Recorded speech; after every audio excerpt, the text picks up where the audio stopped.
Hello, my dear student. Today we are going to start a topic that is force between multiple charges. Force between multiple charges. ठीक है, यानी अपने पास अब multiple charges होंगे, उनके बीच में जो फोर्स लग रहा है उसको हम डिस्कस करेंगे। मानो एक अपने पास चार्ज है Q1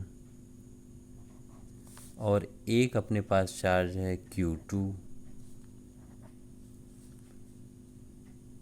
और एक अपने पास चार्ज है Q3।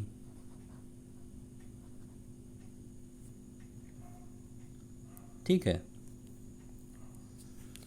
या इसको Q2 मान लो, इसको Q3 मान लो, कोई दिक्कत नहीं, चाहे जिसको जो मान लो। ठीक है, Q1 Q3 Q2। तो इसका अगर पोजीशन वेक्टर निकालोगे बेटा, तो इसमें हम क्या देखेंगे, इसको हम ओरिजिन O से लेकर जाएंगे। पोजीशन वेक्टर निकालेंगे तो Q3 का जो पोजीशन वेक्टर है वो क्या होगा, R3 वेक्टर, और Q1 का जो होगा R1 वेक्टर, और Q2 का जो पोजीशन वेक्टर होगा वो R2 वेक्टर। ठीक है, ओरिजिन O से हम निकाल रहे हैं। तो इस चीज़ को ऐसे हम ले चलते हैं,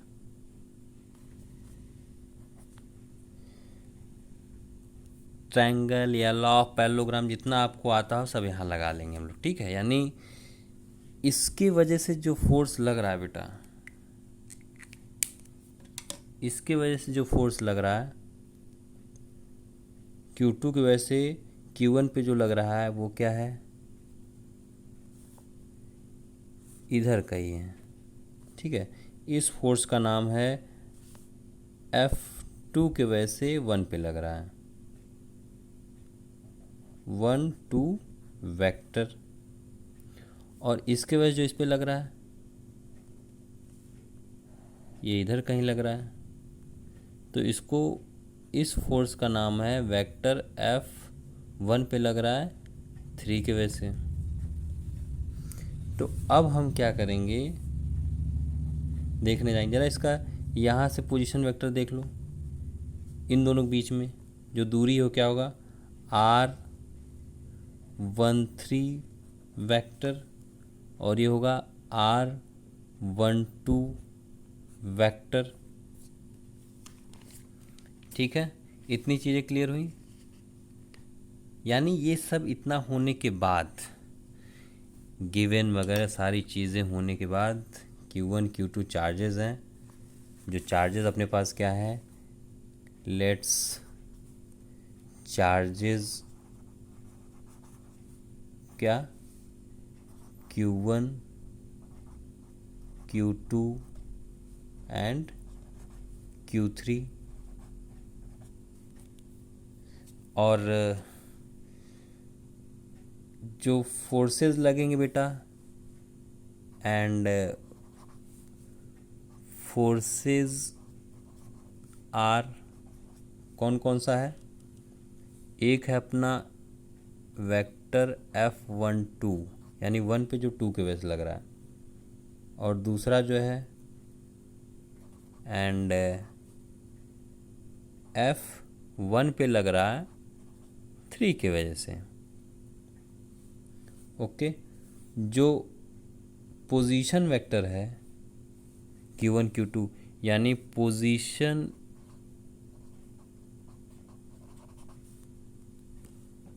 पोजीशन वेक्टर्स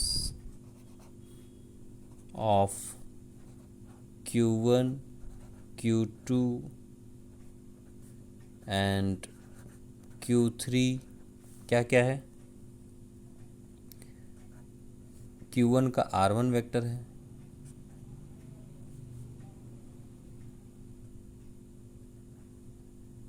Q2 का R2 वेक्टर और Q3 का R3 वेक्टर रिस्पेक्टिवली।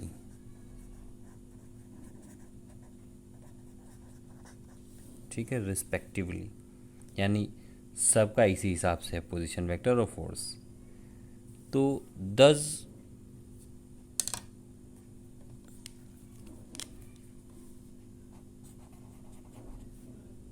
रिजल्टेंट यानी इन दोनों का, इन सब का जो रिजल्टेंट निकलेगा इन दोनों का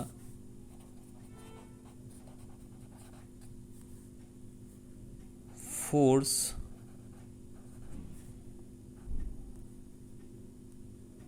F1 वेक्टर ऑन Q1 पे जो F लग रहा है F1 एंड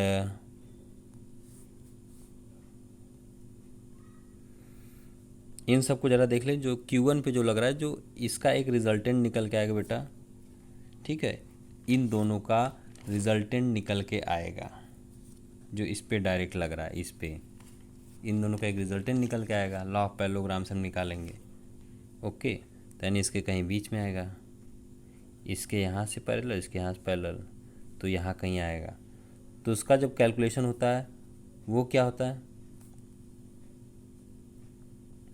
फोर्स F12 की वैल्यू अगर निकालना है अपने को, ठीक है, रिजल्टेंट तो बाद में रहेगा, फोर्स F12 या F13, तो उसके लिए क्या होगा, F1 इक्वल्स टू F मतलब F vector F1 equals to vector F12 plus vector F13, ये होता है। तो F1 की वैल्यू ज़रा हम देखेंगे इसके वजह से, ठीक है, इन सबको मिलाने के F1 और F2 की वैल्यू जब निकालना चाहेंगे तो कैसे होगा,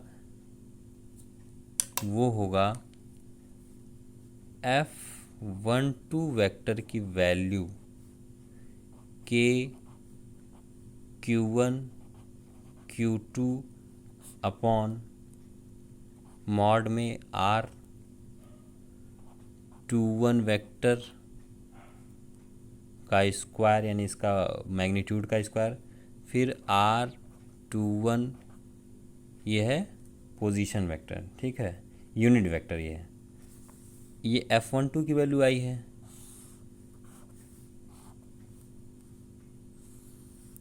ऐसे ही F21 की वैल्यू आएगी, F21 की वैल्यू आएगी,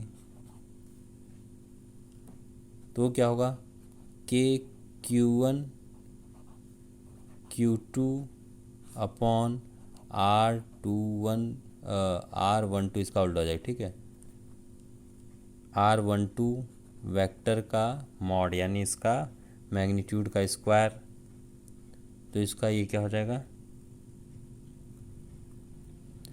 R21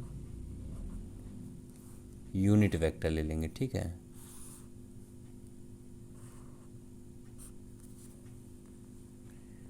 तो फिर बेटा यानी हम इसमें जब रखने जाएंगे तो क्या निकल के आएगा, इन सबको अगर रखने जाएंगे तो दो चार्ज की वजह से ये निकल के आता है, और मल्टीपल चार्ज की वैल्यू अगर करना चाहे यानी F1 की जगह पे अगर रखना चाहेंगे सबका, जैसे दो चार्ज की वजह से ये वैल्यू निकल के आई है, और इसके वजह से क्या निकल के आएगा, F1 की वैल्यू अगर इससे ज़्यादा अगर होगा तो F12 plus F13 plus dot dot dot plus F1n vector.